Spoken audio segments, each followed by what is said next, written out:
Olá, senhores. Aqui quem fala é o professor Santiago. Estamos de volta para mais uma aula de Educação Física. Na aula de hoje, iremos abordar um pouquinho da temática da Educação Física em interdisciplinaridade. O que quer dizer isso, professor? Quer dizer a Educação Física tratando de um mesmo assunto, porém fazendo correlação com outras disciplinas, tudo bem? Para iniciar, vamos ao conceito do que seria interdisciplinaridade. Galerinha, a interdisciplinaridade parte da palavra interdisciplinar, que tem como conceito o que é comum a duas ou mais disciplinas. Diz respeito ao processo de ligação entre as disciplinas. Então note, galerinha, se eu pegar, por exemplo, um assunto chamado sistema cardiovascular, é comum eu tratar desse conteúdo dentro de biologia, dentro de educação física e dentro de algumas outras disciplinas. Isso seria a interdisciplinariedade, tudo bem?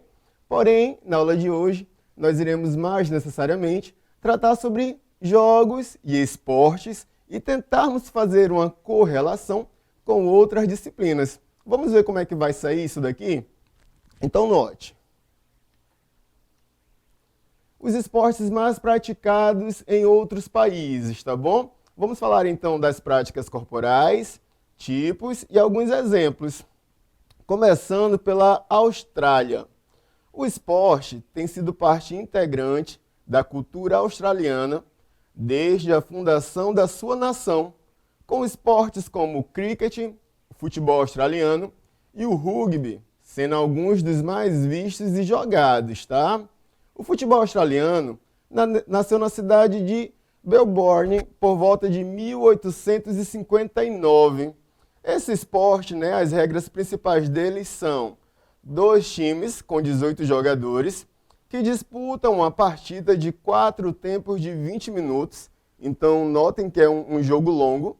E o objetivo principal é fazer a bola, que tem um formato oval, diferente daquela bola do futebol tradicional, né?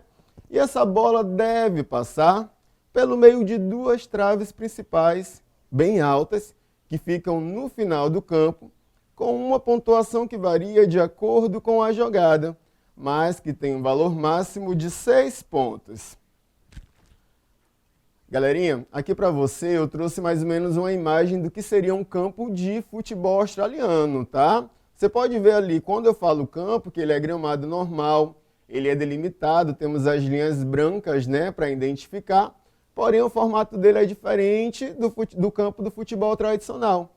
E daí a bola, nesse jogo do futebol australiano, ela deve passar por aquelas casas que ficam ali, ó, uma em cada extremo. Vamos seguir? Chegamos então ao Canadá.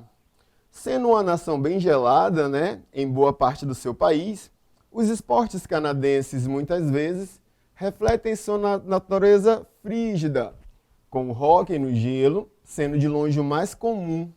Outros esportes que fazem sucesso no Canadá é o lacrosse, futebol canadense, o próprio futebol, o basquete, o curling e o beisebol. Galera, então note. Primeiro vimos, falamos do futebol lá na Austrália, futebol australiano. Falamos sobre a nação australiana um pouquinho, chegamos ao Canadá. Vimos que o Canadá é um país que na maior parte do seu país ele é o quê? Gelado. Onde é que eu estudaria isso, professor? Onde é que eu iria identificar que o Canadá é um país com a temperatura mais fria? Lá em geografia, tá bom? Então aqui nós já fizemos uma interdisciplinariedade. Senhores, note, o Canadá, o esporte lá talvez mais famoso, mais praticado e que eles têm uma tradição enorme de praticar é o hóquei no gelo. Quando tem campeonatos mundiais, o Canadá é disparado o time que tem mais títulos. É o time que todos temem competir contra, tá bom? Seguindo. Um dos queridinhos dos Jogos Olímpicos de Inverno, o curling, é um dos esportes coletivos mais antigos do mundo, sendo praticado desde o século XVI nos lagos congelados da Escócia. A Escócia é o berço do curling, mas o Canadá é a principal potência do esporte. Cada equipe conta com 4 jogadores. Para uma partida de curling, usam-se objetos redondos denominados de pedras e uma vassoura. O objetivo principal do jogo é lançar a pedra por uma pista de forma que ela pare no centro de um alvo ou no ponto mais próximo possível. A vassoura, por sua vez, é usada por outro jogador da equipe e tem a função de varrer o gelo da pista, a fim de que o atrito entre o chão e a pedra seja diminuído e haja maior e melhor deslocamento dessa pedra. Galerinha, e daí na imagem que eu trouxe para vocês, eu trouxe ali uma representação dos desenhos dos Simpsons. Ali eu consigo visualizar, são 3 jogadores que participam do curling, eles estão numa pista e eles devem fazer com que aquela pedra derrape sobre a pista. Para isso, eles usam alguns objetos ali na mão, que são chamados de vassouras. E essas vassouras, galerinha, literalmente o camarada vai varrendo o gelo ali, vai enxugando o gelo, vai limpando, para fazer com que essa pedra tenha um melhor atrito e ela deslize com mais facilidade sobre a pista. Tudo bem? Passamos pela Austrália, chegamos ao Canadá.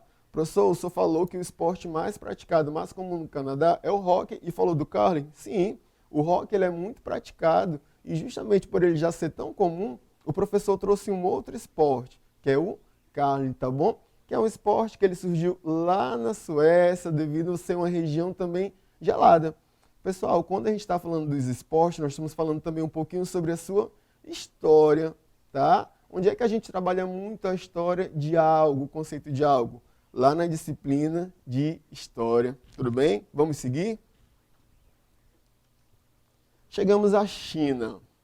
China, país mais populoso da Ásia, ali mais uma vez falando sobre geografia, tem sido estreitamente associada às artes marciais, embora o seu tamanho e diversidade signifiquem que o país é um grande defensor de uma grande quantidade de outros esportes, como os seus sucessos nos Jogos Olímpicos testemunham. Basquete, futebol, tênis de mesa e vôlei são frequentemente assistidos e praticados. Essa imagem que o professor colocou aí na tela para vocês, tá? Daqui a pouco eu vou voltar nela, é a imagem do time de vôlei feminino da China, campeão das Olimpíadas do Rio de Janeiro em 2016. Para muitos, inclusive, é um fato triste, porque esse time eliminou o time brasileiro nas quartas de finais. Tá? Professor, quando a gente pensa na China, a gente associa logo as artes marciais, as artes marciais de origens asiáticas, ali, japonesas, chinesas, tailandesas. Porém, a China ela não se resume apenas às artes marciais. Quem acompanhou as Olimpíadas e as Paralimpíadas viram que a China é potência em várias modalidades esportivas, tá bom? Professor, por que o senhor então trouxe o vôlei como exemplo principal? Porque o vôlei na China está crescendo muito, galerinha. Tanto o time feminino da China como a liga local, a liga chinesa. A liga chinesa investe milhões em jogadores de alto nível, tá bom? Seguindo, chegamos à Tailândia. Semelhante ao Japão, os esportes da Tailândia são uma mistura de eventos locais tradicionais e populares, jogos ocidentais recentemente conquistados. Essas duas histórias são mais evidentes no Muay Thai, um esporte de combate semelhante ao boxe. Claro, também o futebol lá é muito comum. Galerinha, para falar a verdade, o futebol é o esporte mais praticado no mundo todo. Na maioria dos países que você for, que você acompanhar pela televisão, o esporte futebol é muito comum e é muito praticado. Não é à toa que durante a Copa do Mundo milhares de pessoas param para acompanhar, param para assistir.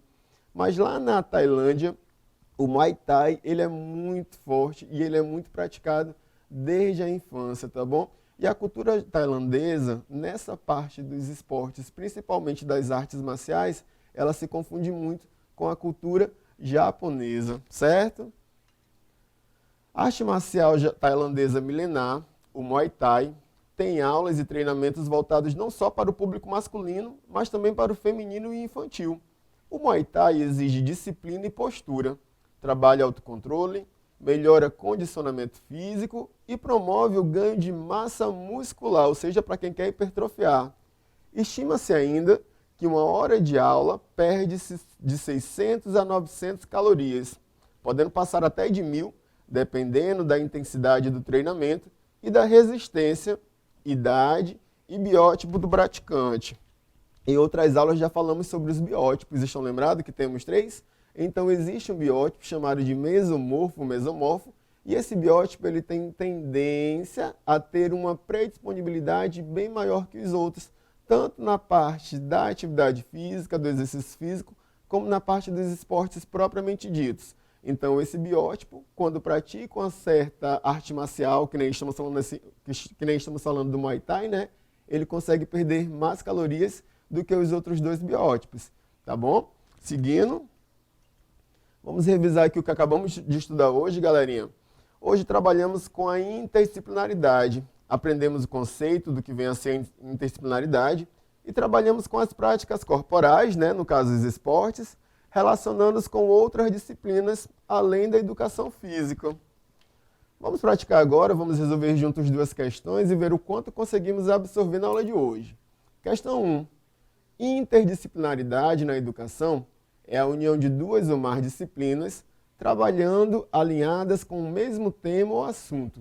Na aula de hoje, quais disciplinas foram possíveis observar junto à educação física? Letra A, português e inglês. Letra B, geografia e química. Letra C, história e geografia. Letra D, história e biologia. Ou letra E, biologia e química. Galerinha, se você foi na letra C de casa, história e geografia, você acertou.